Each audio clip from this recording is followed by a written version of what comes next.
A traditional Jewish story says that the exchange between God and Abraham ended this way. God said to Abraham, "But for me, you, Abraham, would not be here." "I know that, Lord," Abraham answered, "but were I not here, there would be no one to think of you." The Sarah and Abraham story comes directly after the Tower of Babel story in the book of Genesis. After the great flood, according to Genesis, there was one language of the people, and all the people were in one place. The people desired to remain together. Rather than go to the far reaches of the earth, they wanted to make a name for themselves together. So they attempted to build a city with a tower that would touch the heavens. One day, God decided to pay a visit to earth to see the work that was going on. The people were one with a common language, and their work was progressing. God recognized that what they set out to do was possible, and if God didn't do something fast, they were going to succeed. So God confused their languages by giving them many more languages. Confused their one language by giving them many more. This way, they would go forth to inhabit and care for the earth. This was why God made them. So when God confused the languages and they scattered, they dispersed and they left the city and the tower unbuilt. Notice why God did what God did. There was otherwise nothing that would have stopped the success of the people.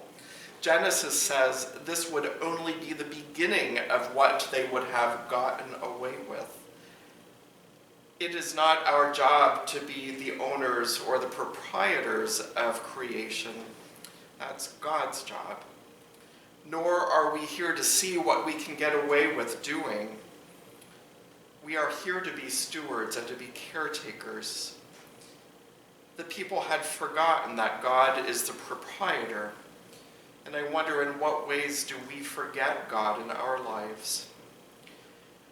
The story of Babel is called an etiology, and Genesis is full of etiological stories.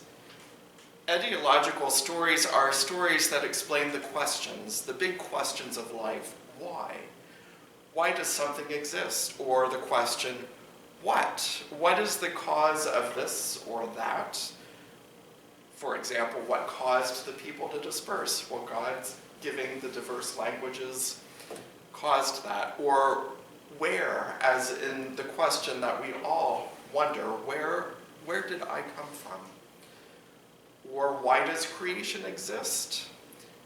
So the creation stories that begin Genesis teach us that God, the creator of heaven and earth, brought creation into being and brought us into being to co-create and to care with God for what God has created.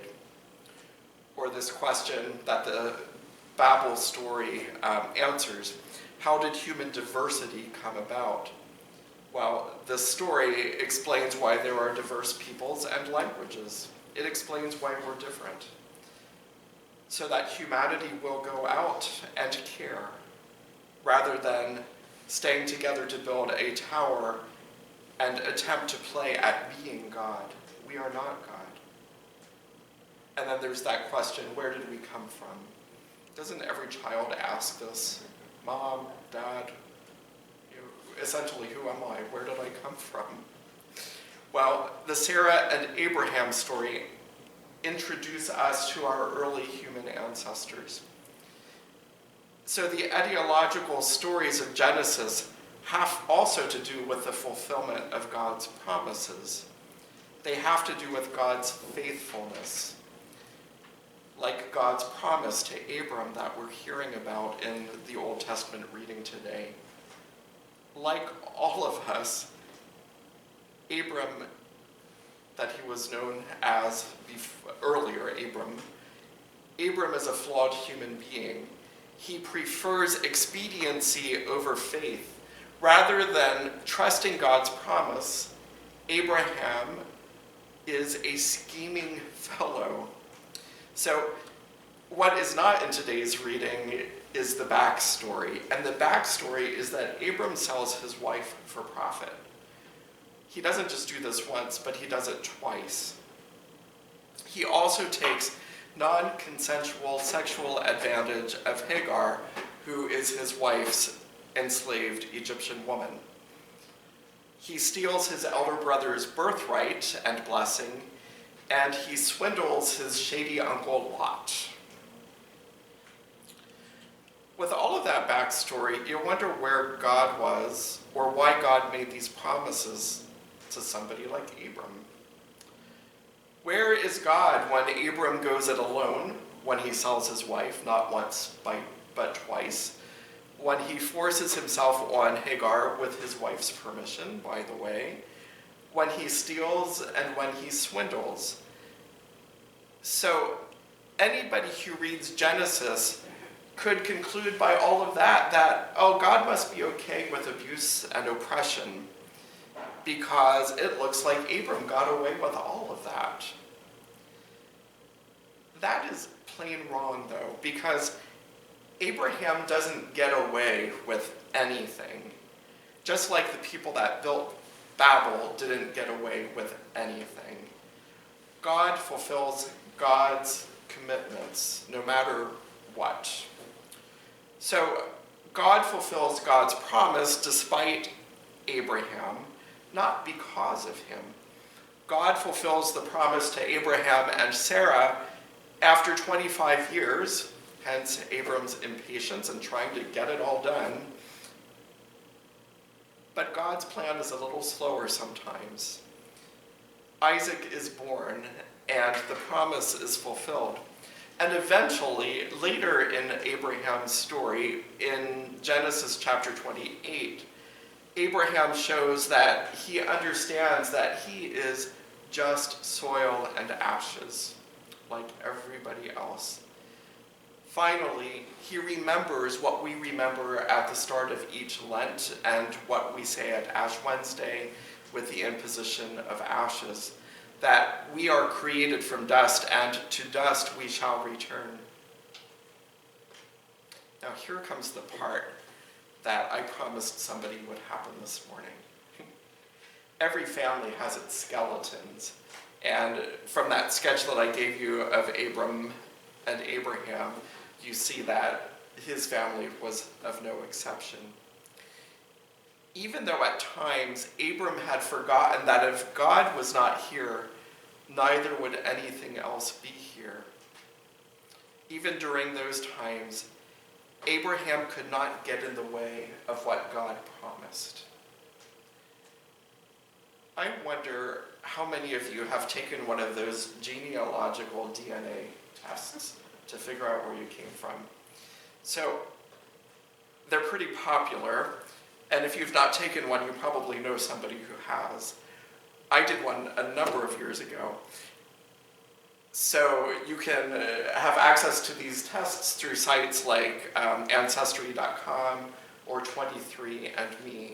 I did mine with the National Geographic Society. They no longer do it, but they were one of the first to start contributing to the Genome Project, which is a project to track the very question, to answer the question, where have we come from? Who am I? Where am I going? That's another answer for another question, but you get the idea. Here's the thing about all of those tests. So if you decide to take one, I'm not going to spoil all of your information, but there's one thing that you'll discover, and it's the same thing that everybody else discovers when their results arrive. No matter who you are, no matter what circulatory route your ancestors have taken throughout human history, no matter who your ancestors are, regardless of what they have or have not done, there is one place of origin that remains the same for all of us, one place. Your test will ultimately show what everyone else's shows, and it is that the origins of human DNA trace back to the same place, meaning that eventually you get back to the original source that we all started from. God brought Abraham outside and said, "Look toward heaven and count the stars. If you can count them, so shall your descendants be." And in our gospel today, we hear that God still longs, through Jesus and the words of Jesus, to know that we have a role and that we're cared for. So Jesus says and reminds us that we are all God's beloved children. And Jesus is like a mother like a hen who gathers her brood under her care and protection. Now you can imagine that those little chicks are a little disobedient, running around here and there, and it's the hen that always gathers them together. I don't know how you feel about being a little baby chicken,